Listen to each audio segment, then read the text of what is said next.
Vous êtes musicologue, conservateur en chef à la Bibliothèque nationale de France. Vous consacrez vos recherches à l'opéra sous la Troisième République et vous êtes devenu un spécialiste de la personne qu'on va évoquer aujourd'hui, à savoir Reynaldo Hahn. Philippe Blais, bonjour. Bonjour Frédéric Huttman. Alors, le rapport de Reynaldo Hahn à ses origines juives, c'est un peu un fil assez difficile à saisir dans votre biographie. Donc, son père s'est converti. Son père s'est converti au Venezuela pour se marier donc avec une catholique. Et lui était baptisé, il a fait sa communion.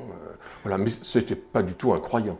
Oui, alors en même temps, on lit dans certains passages de votre livre, puisqu'il était ami avec beaucoup d'intellectuels du monde littéraire, artistique de cette époque, on lit des phrases quand même très désobligeantes, notamment de la famille Daudet, de Goncourt aussi, qui ne semble voir le compositeur, vous dites, qu'à travers ses origines juives, lors de la création de sa pièce Manette Salomon au Théâtre du Vaudeville en 1896. Goncourt ajoute, après avoir relevé que c'est une juive, la grosse Madame Stern, qui pénètre dans la loge contiguë à la sienne, suivie du petit Hahn, également juif, tandis que dans son compartiment s'établit le ménage juif de Porto Riche. C'est-à-dire que tous ces gens éloignés du judaïsme, on leur rappelle quand même constamment. C'est-à-dire que même s'il n'est pas juif, puisque sa mère était catholique, aux yeux des antisémites, il est juif. En plus, le nom Hahn, il vient de Hambourg à l'origine. C'était une grande famille juive de cette ville. Voilà. Et puis vous rappelez quand même que quand il a fait la guerre de 14 aussi, il était l'objet d'un certain antisémitisme oui. Par ses camarades de Chambray ou d'autres. Oui, tout à fait. C'est un antisémitisme et aussi un petit peu un mépris de classe.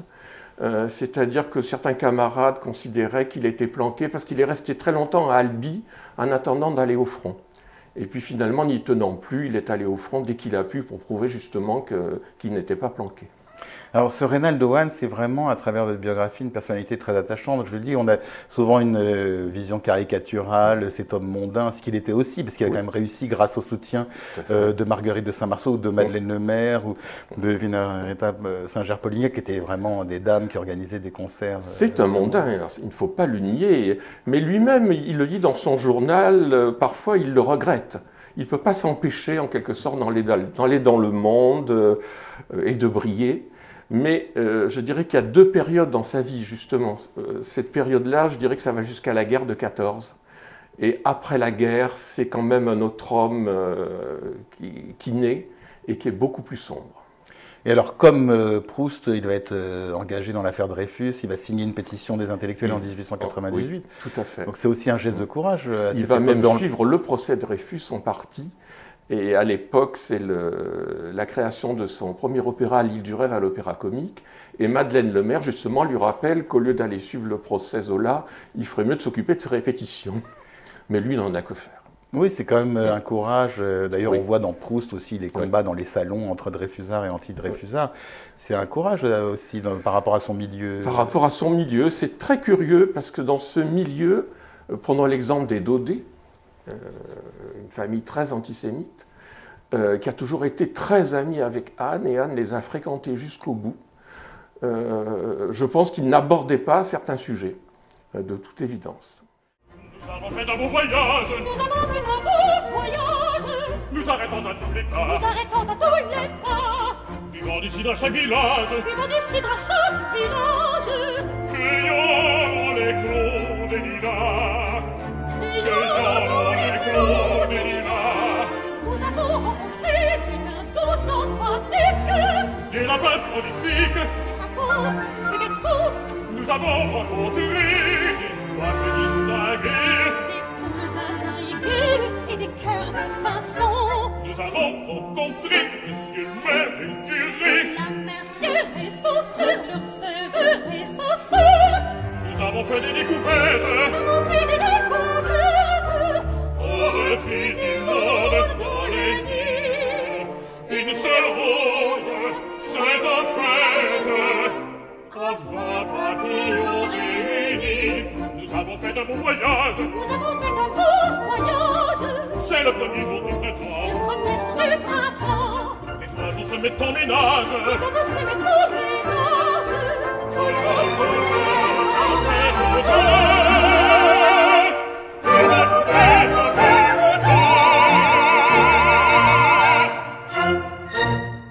pour les personnes qui n'auraient jamais écouté du Reynaldo Hahn, on a cette vision ciboulette, l'opérette, les mélodies, mais en fait, il a composé de l'opéra, il a composé dans tous les genres, de la musique pour piano, musique de chambre. De la musique de chambre, un splendide quintet pour piano et cordes, 2 quatuors à cordes. En fait, c'est un compositeur complet. Et une grande partie de sa production est consacrée au théâtre, on l'a complètement oublié. Il a écrit plus d'une vingtaine de musiques de scène. En fait, il était réputé aussi comme musicien sachant écrire pour la scène et s'adapter à toutes les atmosphères, à toutes les époques par rapport à une pièce de théâtre. Donc il pouvait recréer le XVIe siècle ou le XVIIIe, un petit peu en pastichant à la fois et en inventant. En fait, il savait retrouver un petit peu l'air du temps des époques anciennes. Et puis c'était aussi un homme de plume, il était critique au Figaro, il a beaucoup écrit. Il a arrêté d'ailleurs d'être critique quand il est devenu, après la guerre, directeur de l'opéra. Voilà, il ne pouvait pas à la fois être directeur de l'opéra et critiquer les spectacles de l'opéra. Donc c'est là que Bernard Gavotti va prendre sa succession au Figaro. Et alors, il a composé vraiment avec tout le monde. Il a notamment fait 2 œuvres avec Sacha Guitry, Mozart et Ô toi, belle inconnue. Mozart a été un très grand succès en 1925. C'est son plus grand succès, je dirais, dans le genre léger après Ciboulette. Et la pièce est partie en tournée à Londres, aux États-Unis, et a eu un immense succès, alors qu'aujourd'hui, on ne la donne pratiquement plus. Bah, c'est-à-dire qu'il y avait un décalage aussi. D'ailleurs, on le voit, il a des mots assez durs sur certains de ses contemporains, sur Stravinsky, sur d'autres. On sent qu'ils se sont un peu en marge quand même. C'est-à-dire que c'est quelqu'un de sincère. Donc avec Stravinsky, il a été fasciné par le premier Stravinsky, Petrouchka, l'oiseau de feu. Il trouvait qu'il y avait une invention rythmique, une invention de timbre phénoménale. En revanche, il a trouvé que dans le Sacre du printemps, Stravinsky se caricaturait lui-même, d'une certaine manière, et allait trop loin. Hahn est un homme de mesure, justement. Il pense qu'il faut toujours mesurer même les avancées harmoniques ou rythmiques. Oui, d'ailleurs, vous consacrez un chapitre, Philippe Blais, à ce côté très mesuré, très classique. C'est vraiment voilà, l'inverse de Proust, c'est-à-dire qu'elle a laissé sa plume au fil... Proust, d'une certaine manière, il crée sa forme en créant son roman. Mais il crée une œuvre, comment dire, sans suite, d'une certaine manière, qui est un bloc et qui est un bloc unique. Ça ne ressemble ni à du Flaubert, ni à du Balzac, c'est Proust. Reynaldo Hahn, lui, s'inscrit dans une tradition... comme je l'ai dit, il veut succéder à Massenet, à Saint-Saëns, une tradition française classique. Il n'a pas besoin de faire évoluer le langage. Il est très à l'aise avec le langage de son temps. Il disait d'ailleurs que pour Mozart, ça a été la même chose. Et donc, il trouvait que Mozart et Michel-Ange, finalement, étaient aussi de grands classiques et qu'il se trouvait très bien avec eux. En même temps, c'est un esprit très fin. Et justement, il a su repérer en Proust ce que beaucoup de contemporains n'avaient pas repéré. Je crois que même à partir de 1913, il dit que c'est un écrivain génial et que justement c'est le plus grand depuis Flaubert. Depuis l'Éducation sentimentale, il trouve que l'on n'a rien écrit de tel que du côté de chez Swann. Alors qu'à l'époque, Proust passait pour un souffreteux snob. Et personne n'avait, enfin peu de gens avaient repéré son génie. Bien sûr, le génie est venu surtout après le prix Goncourt en 1919. Pour La Honte des jeunes filles en fleurs. Pour La Honte des jeunes filles en fleurs. Mais Hahn était d'autant plus fin qu'au fond de lui-même, l'esthétique de Proust ne lui plaisait pas vraiment. Elle n'était pas assez classique. Sa phrase n'était pas assez classique. Hahn est un admirateur de Sainte-Beuve. Et comme on sait, Proust critiquait Sainte-Beuve. Mais il était capable justement d'aimer au-delà de ses propres choix esthétiques. Il a très bien vu que Proust avait créé une œuvre absolument innovante et géniale.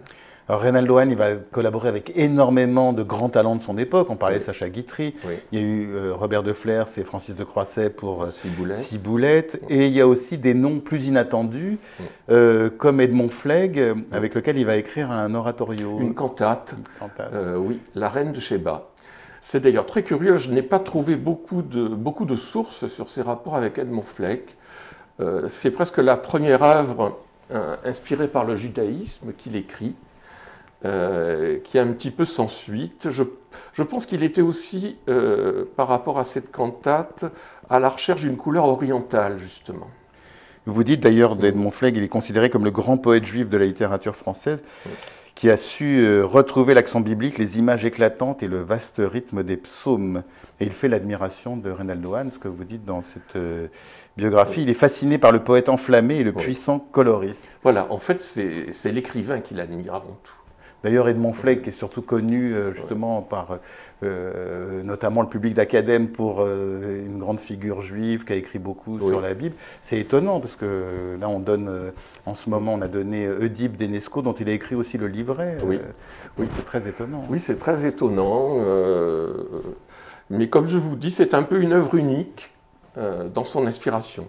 Bon, il y aura aussi après Le Marchand de Venise, donc il y a un rapport comment dire, à l'antisémitisme ou à l'anti-judaïsme plutôt par rapport à Shakespeare, mais c'est bon, une autre affaire d'une certaine manière. Oui, mais alors c'est très intéressant aussi ce que vous dites dans votre livre, parce qu'il l'a écrit dans les années 30, donc au moment de la montée du nazisme, et il ne fait pas du tout référence à cela. Alors, justement, il le commence pendant la guerre de 14.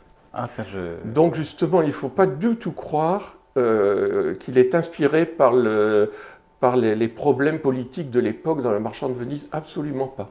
En fait, Hahn a été fasciné par Venise, qu'il a découvert en 1900, en compagnie de Proust. Il n'a cessé d'y retourner. Et en fait, il a choisi la pièce de Shakespeare qui parlait de Venise. Mais il voulait avant tout écrire une féerie vénitienne, dont le barbon est un usuré juif. Mais c'est très secondaire. Et le Marchand de Venise, d'ailleurs, une comédie. Il ne faut pas l'oublier.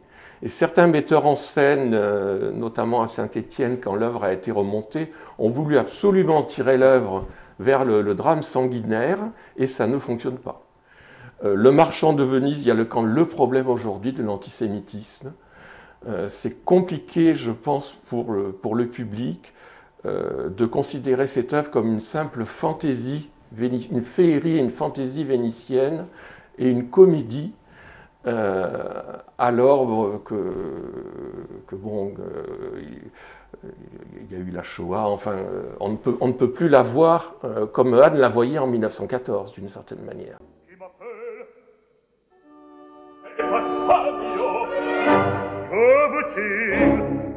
Est-ce pour me jeter en passant quelque outrage de plus, pour me traiter de juif affreux et vil? Comme chez vous pareil, il est toujours d'usage. Arrête au diable, il vous attend certainement.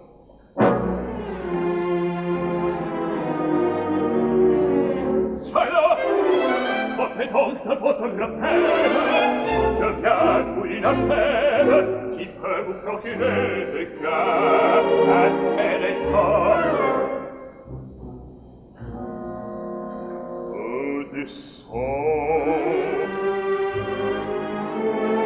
La guerre de 14, je crois que Proust aurait pu contribuer à lui faire échapper un peu à ses obligations militaires et qu'il a refusé. C'est ce que Proust aurait souhaité, mais comme justement beaucoup d'étrangers qui avaient été naturalisés français, il a été naturalisé en 1907, il estimait que la France l'avait accueilli et que c'était son devoir d'aller au front. Et pour rien au monde, il n'aurait pas fait la guerre, justement. C'était pas Cocteau. D'une guerre à l'autre, on se retrouve pendant la Seconde Guerre mondiale. Il va obtenir, alors, ça c'est assez incroyable, un certificat d'arienneté. Alors oui, il réussira avec beaucoup de difficultés pendant l'occupation à obtenir un certificat d'arienneté. Il obtiendra même rendez-vous auprès de Pétain. Mais heureusement, lorsque la zone libre a été envahie à la fin de 1942, il va demander la protection du prince de Monaco, puisque la famille de Monaco est liée avec les Polignac, et Reynaldo Hahn connaissait très bien les Polignac, et donc il sera accueilli en principauté et d'une certaine manière protégé. D'ailleurs, on est peut-être, c'est un peu en marge du sujet, mais c'est magnifique, je trouve. Il écrit en octobre de 1944, vous le relevez, Reynaldo Hahn, à propos de Pétain. « Chaque jour, on apprend de nouvelles infamies commises par le vieux Pétain. Ce regard qui m'avait frappé lors de notre entrevue à Vichy et que j'avais tout d'abord pris pour le regard d'un homme soupçonneux était bel et bien celui d'un vieux misérable capable de tout, le regard d'un méchant homme qui a peur d'être découvert. » C'est admirable. C'est admirable, oui. C'est là qu'on voit qu'il a un regard perçant, justement. Oui, oui, on est loin du Reynaldo Hahn mondain. Oui. Et justement, votre biographie lui rend un magnifique hommage, Philippe Blais. Donc, il est mort en 1947. Donc, peu de temps après avoir été nommé directeur de l'Opéra, des suites d'une blessure qu'il avait subie à Monte-Carlo. Un bateau avait explosé dans le port. En 1943. Voilà. Et son hôtel a été dévasté d'une certaine manière. Il a reçu des projectiles sur la tête. Voilà. Et bien, c'est sur ce mot qu'on va se séparer vraiment, cette biographie. Alors, elle donne une folle envie d'écouter beaucoup de Reynaldo Hahn. Je vous remercie infiniment d'avoir été notre invité. Merci à vous.